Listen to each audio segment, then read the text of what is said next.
In this video we're going to look at how to translate relative clauses. In other words, clauses introduced by the word qui, meaning who in Latin. There are three key things we need to remember when we translate a relative clause.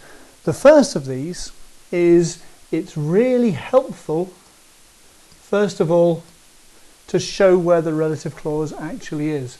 So in my first sentence, I would put in brackets from the qui to the end of the clause, and I know where the end of the clause is because a qui clause, a relative clause, will almost always finish with a verb. What I've done now then is I've turned my long sentence into two shorter sentences. So I have the soldiers soon arrived at the camp, but my qui clause translates after the soldiers who were running very quickly soon arrived at the camp. So as soon as I put brackets around the clause, it shows me that I have two smaller sentences jammed together. I can do the same thing in the second sentence, puri qui, to the verb, ambulabant. So again, the boys who were walking in the garden were not working. So if I put brackets around the clause, it reminds me that I'm looking at two shorter sentences rather than one long sentence. And remember, like with all clauses, you cannot translate anything in the clause mixed up with outside the clause. So celerime can only ever go with curebant, who are running very quickly.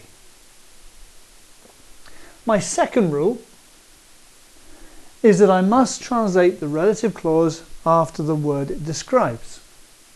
So if I do what I did before, qui starts my clause, starbant is the verb that finishes it. So I've got rex viros non vidit, outside, so subject, object, verb. The king did not see the men. Now I'm not going to translate the qui clause until I have actually written down men. So the king did not see the men who were standing on the bridge. Because the qui is attached to the viros, I write the viros, the men, down before I put in the qui clause. Look at my next sentence. Dominus donum filii quae. There's my clause. Expectabat. I have a verb to finish it. So dominus is a subject. Donum is an object. Dedit is the verb. Quae. Well, I'm not going to translate quae until I've translated the word to which it is attached. So, the master gave a present to his daughter. That's my main sentence. And only once I've written down the word daughter will I translate my relative clause. Who was waiting at home? So we translate the relative clause after the word it describes. There's one more thing I need to think about with relative clauses, and that's translating the case correctly. Let's follow the process. So this case I have quem, which is the accusative masculine singular of qui, and laudabas is my verb at the end of the clause. Imperatorem must be an object. Cupio. I'm not going to translate quem until I've translated imperatorem. Because it's the object, I do the verb first. I want to see the general whom you were praising. Now, because quem is an accusative, that makes it the object of you were praising.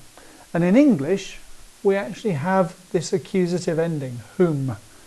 It's not used terribly much in English, but in written English, it's perfectly correct. And possibly it makes it a little bit easier to translate from Latin. My second sentence, puer cui lebrum dedisti pessimus est. So let's put my clause in. Now cui is the dative of qui quae quod, and the dative means to. So I'm going to translate cui as to whom. I'm going to translate it after I've written down the word for boy, and puer is the subject, so it's going to come first in the sentence. The boy to whom you gave the book. But I must have to whom to make the relative clause work properly. The boy to whom you gave the book is very bad. Finally, my last sentence. In this case, cuius is the relative pronoun. I go to the verb at the end. Now, cuius is the genitive of qui. So it means of whom. But in English, again, we have a different word for that. So instead of saying of whom, we tend to say whose instead. So if I look at my sentence outside the clause, I have a subject, I have an object, I have a verb. Because I've got the verb dedit, gave, then I know that puero is going to be a dative case or an indirect object. So the girl gave the book to the boy. I translate cuius after I translate boy and not before. So the girl gave the book to the boy whose money we stole. So cuius, in this case, whose money we stole. As ever in Latin, please remember that translating verbs accurately makes a massive difference to a sentence. Laudabas, it must be you were praising, dedisti, you gave, abstulimus, we stole. So to summarise the relative clauses, make sure you separate the relative clauses. If you need to put brackets around it, draw in brackets on your translation. Very importantly, you don't translate the relative clause until you've translated the word it describes. So translate the clause after the word it describes.